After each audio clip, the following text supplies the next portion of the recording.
प्रभु की शरणागत में हम कैसे आए। प्रभु की शरणागत यानी कि प्रभु की शरण में आना। और शरण में हम तभी आ सकते हैं जब हम अपना अहम अभिमान त्याग दें और प्रभु से प्रार्थना करें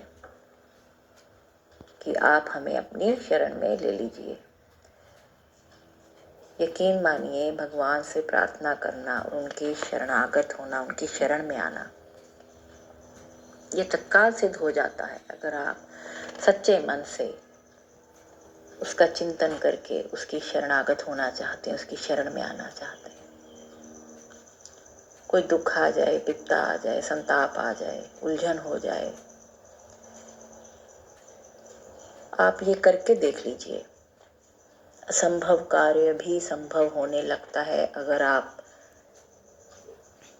फौरन उस प्रभु को, भगवान का चिंतन कर उससे प्रार्थना करें, सच्चे हृदय से उसको याद कर बोले, हे नाथ, हे प्रभु, हे भगवान, मैं आपसे प्रार्थना करता हूँ कि मैं आपकी शरण में हूँ। अब मेरा आपके अलावा कोई भी और रास्ता नहीं, कोई सहारा नहीं। आप ही जो है मेरी सभी उलझने, मेरे सभी कष्ट, आप जो है उनका निवारण करेंगे। जैसे गजेंद्र का, गज हाथी का नारायण खुद आए और उनका उद्धार हुआ। द्रौपदी, जिसकी लज्जा स्वयं भगवान कृष्ण ने, द्रौपदी ने जब देखा कि उसके पति कुछ नहीं कर पा रहे और उसको भी दांव पे लगा दिया गया और अपनी लज्जा के लिए कोई उसको बचाने के लिए, लज्जा को कोई भी आगे नहीं आ रहा, तो उसने सच्चे मन से भगवान को पुकारा, उनको पुकारा और तत्काल जो है द्रौपदी की भी रक्षा हुई और चीर हरण से द्रौपदी की लज्जा जो है वो बच गई। तो प्रभु ने, भगवान ने फौरन प्रार्थना सुनी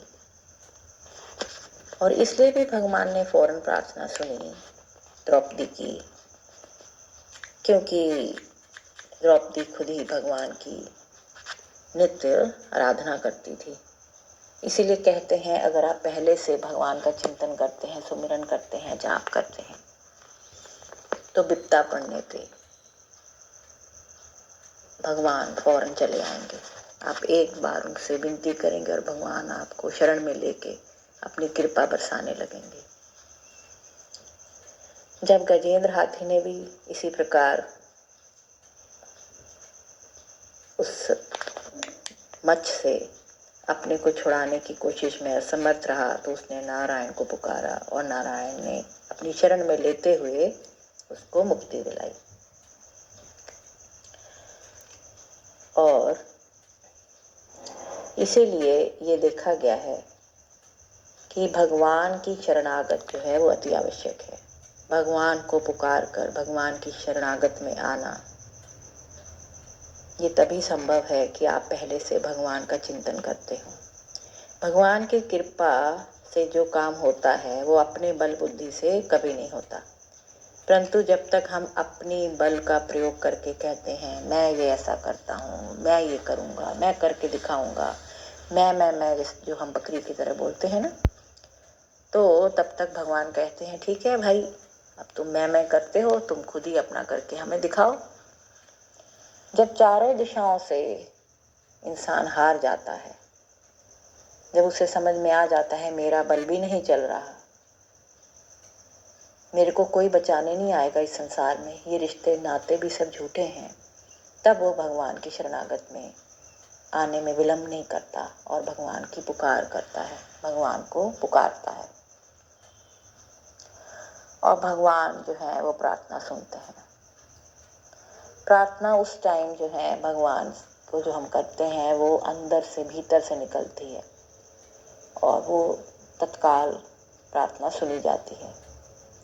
जब अपने बल का, योग्यता का, पद का, विद्या का, बुद्धि का, वर्ण का, आश्रम का, संप्रदायों का कोई सहारा नहीं रहता, तब असली प्रार्थना होती है और असली शरणागत तभी होती है अपनी बल योग्यता आदि का सहारा रहने से अहम बन जाता है, अहम में आ जाते हैं। जब तक अहम है तब तक असली प्रार्थना और असली शरणागत नहीं होती। असली प्रार्थना और असली शरणागत के बिना काम नहीं होता। अपने में स्वस्थता का, निर्बलता का अनुभव जब हो जाए तब असली प्रार्थना और असली शरणागत होती है। निर्बल को बलराम, जब हम अपनी निर्बलता समझ जाते हैं तो निर्बलता का अर्थ ये नहीं कि हमारा शरीर निर्बल हो जाए, शरीर में शक्ति ना रहे, हम बीमार हो जाए। निर्बलता का अर्थ है अपने बल से हम निराश हो जाएं, अपने बल का हमें अब कोई सहारा ना हो, भरोसा अभिमान ना हो अपने अंदर। बुद्धि बल, मनोबल, धन बल, तन का बल, विद्या का बल, सब जब हम निराश हो जाएं और भगवान की प्राप्ति की तीव्र आशा हो जाए तब प्रार्थना तत्काल सुनी जाती है, प्रार्थना तत्काल काम करती है।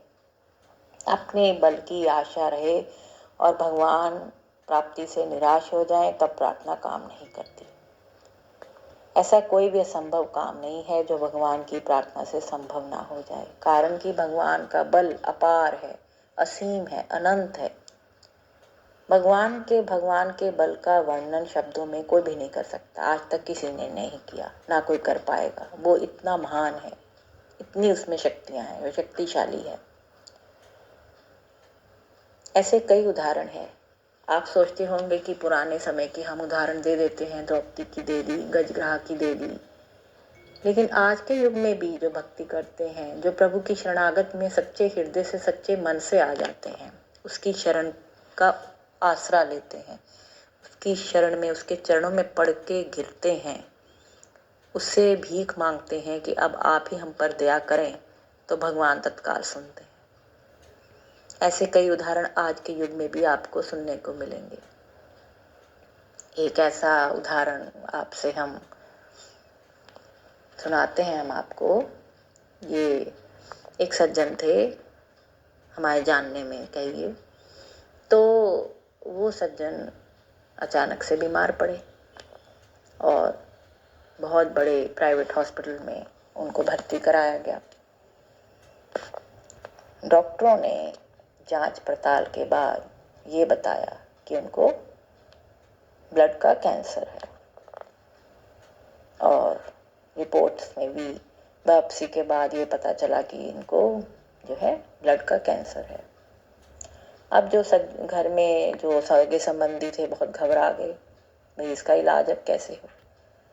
काफ़ी रुपया पैसा खर्च चुके थे, लेकिन इलाज असंभव हो रहा था।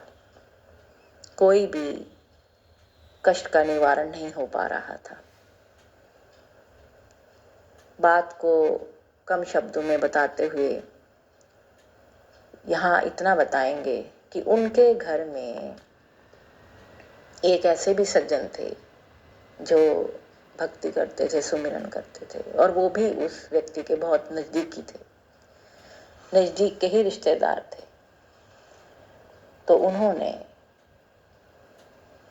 हार के, थक के सबसे यही विनती की कि प्रभु की शरणागत में जाने से, प्रभु की शरण में जाने से ही इस व्यक्ति का उपचार हो सकता है, इस व्यक्ति का कष्ट का निवारण हो सकता है।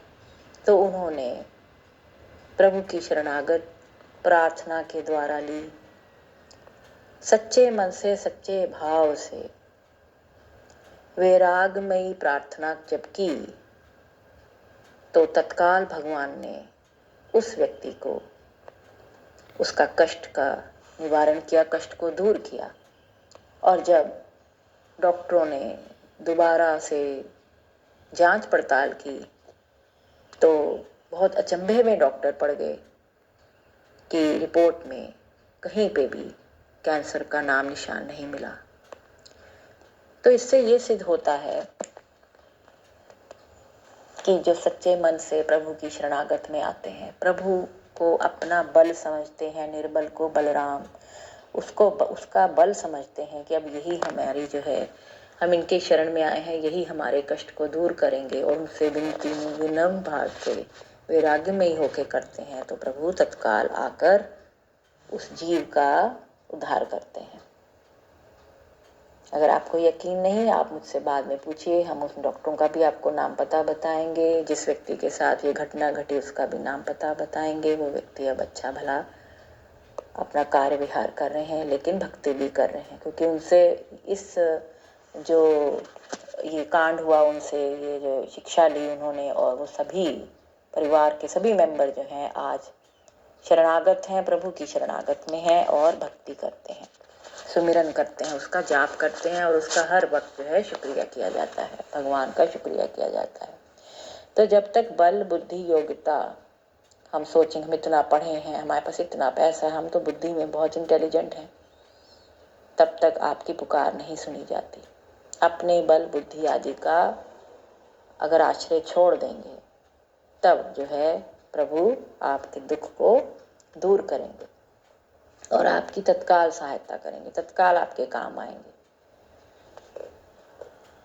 तो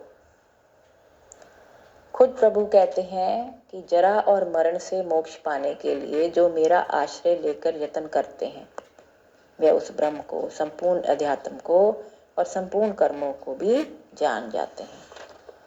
तो साधक जो है, हम जो होते हैं साधक, जो भक्त होते हैं, वे यत्न तो करें पर भरोसा भी करें।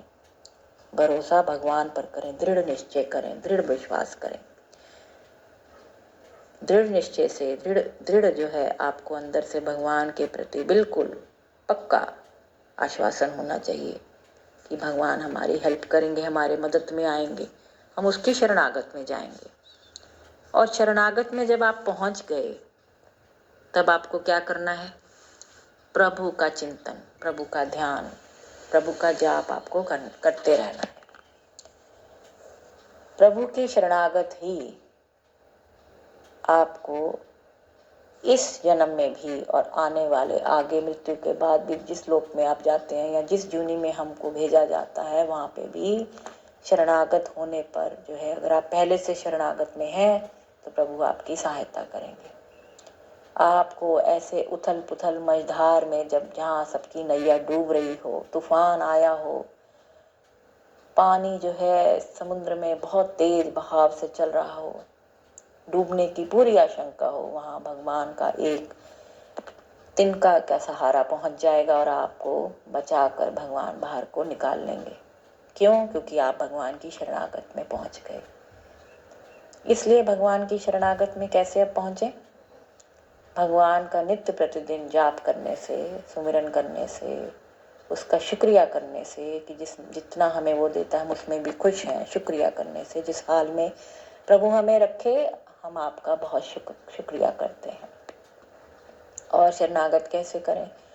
संत जनों की सेवा, साथ संगत में जाके, जहाँ सत्संग हो रहा हो वहाँ जाके जो है हम बैठें और साधु जनों की वाणी सुने, कीर्तन का जाप करें, सुमिरन करें, मंत्र का जाप करें, अपने इष्ट देव को जितना हो सके उसका सुमिरन करते जाएं, है ना। आप जिस भी धर्म में हैं, शरणागत होना ही मनुष्य का जो है, मनुष्य को होना चाहिए, भगवान की शरणागत, क्योंकि भगवान ही परम सत्य है। तो सत्य की शरणागत हमें लेनी है, झूठे किसी आदमी की, किसी गुरु की हमें शरणागत नहीं चाहिए, हमें भगवान की शरणागत में जाना है। तो भगवान की शरणागत जो है वो सबसे उत्तम शरणागत है। इसलिए सभी कष्टों का निवारण प्रभु आप करेंगे।